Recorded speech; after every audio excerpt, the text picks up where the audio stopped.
ಎಲ್ಲವನ್ನು ಗೆದ್ದು ಅಂತ ಯಾರಿಗೆ ಛಲ ಇರುತ್ತೆ ಅವ್ರು ಮಾತ್ರ ಸಾಧಕ ಆಗಕ್ಕೆ ಸಾಧ್ಯ ಇದೆ.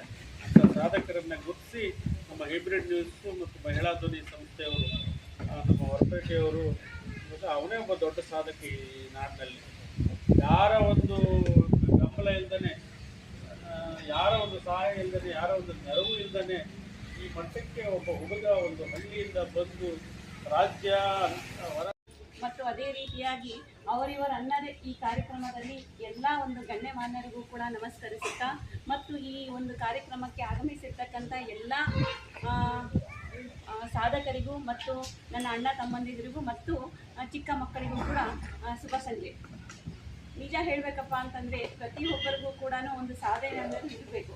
ಸಾಧನೆ ಯಾವ ರೀತಿಯಾಗಿರ್ಬೇಕಂತಂದರೆ, ನಮಗೆ ಸಾಧನೆ ಇರುತ್ತೆ, ಆ ಸಾಧನೆಯನ್ನು ಗುರಿ ಮುಗಿಸ್ಲಿಕ್ಕೆ ಒಬ್ಬ ಗುರು ಬೇಕು ಅಂತಂದು ಹೇಳಿ ಇರುತ್ತೆ. ಅದೇ ರೀತಿಯಾಗಿ ನನಗೆ ಯಾಕೆ ಖುಷಿ ಅಂತಂದರೆ, ಈಗ ಪ್ರೇಮನವ್ರು ನೋಡಿದರೆ ಈ ಹಳ್ಳಿಗಳಲ್ಲಿ ಕೂಡ ಅಂಥ ಕಲೆಗಳು ಇರುತ್ತೆ, ಮತ್ತು ಅದೇ ರೀತಿಯಾಗಿ ಅವರು ಹೈಕೋರ್ಟಲ್ಲಿ ವರ್ಕ್ ಮಾಡ್ತಾರೆ ಅಂತಂತಂದರೆ ತುಂಬ ಒಂದು ಖುಷಿಯ ವಿಚಾರ. ಯಾಕಂತಂದರೆ ಅವ್ರು ನೋಡಿದರೆ ಹೈಸ್ಕೂಲ್ ಹುಡುಗಿ ಥರ ಕಾಣಿಸ್ತಾ ಇದ್ದಾರೆ.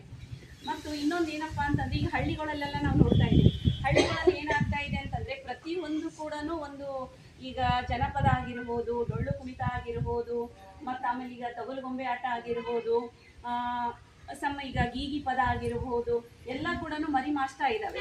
ಯಾಕೆ ಮರಿ ಮಾಸ್ತಾ ಇದ್ದಾವೆ ಅಂತಂದರೆ, ಈ ಥರದ ಒಂದು ವಿಶೇಷ ಕಾರ್ಯಕ್ರಮಕ್ಕೆ ನಾವು ಕೂಡ ಹೋಗ್ತಾ ಇಲ್ಲ, ನಮ್ಮ ಮಕ್ಕಳು ಕೂಡ ನಾವು ಕರ್ಕೊಂಡು ಹೋಗ್ತಾ ಇಲ್ಲ. ಯಾಕೆ ಈ ಥರ ಆಗ್ತಾ ಇದೆ ಅಂತಂದರೆ, ಮೊಬೈಲ್ ಗೀಳಾಗಿದೆ ಎಲ್ಲರ ಹತ್ರ. ಮೊಬೈಲ್ಗಳನ್ನು ನಾವು ಏನು ಮಾಡಬೇಕಂತಂದರೆ ಅತಿ ಹೆಚ್ಚು ಅದನ್ನು ಬಳಕೆಯನ್ನು ನಾವು ತಪ್ಪಿಸ್ಬೇಕು. ಅತಿ ಹೆಚ್ಚು ನಾವು ಬಳಕೆಯನ್ನು ತಪ್ಪಿಸ್ಬೇಕಂತಂದರೆ ಈ ಹಳ್ಳಿಗಳಲ್ಲೆಲ್ಲ ಜಾತ್ರೆಗಳೆಲ್ಲ ನಡೀತಾ ಇರುತ್ತೆ. ಇಂಥ ಒಂದು ಟೈಮಲ್ಲಿ ಹೋದಾಗ ಮಕ್ಕಳ ಒಂದು ಸೆಳೆತ ಏನಾಗ್ತದೆ ಅಂತಂದರೆ ಅಲ್ಲಿ ಹೋಗ್ತದೆ.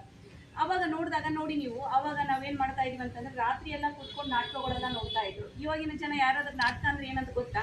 ಇಲ್ಲ, ಅದು ಯಾವುದಾದ್ರು ದೊಡ್ಡ ದೊಡ್ಡ ಹಾಲ್ಗಳೇ ಬೇಕು ನಮ್ಮ ಮಕ್ಕಳಿಗೊಳಗೆಲ್ಲ, ಅಂಥದ್ರಲ್ಲೆಲ್ಲ ವೀಕ್ಷಣೆ ಮಾಡ್ತಾ ಇದ್ದಾರೆ.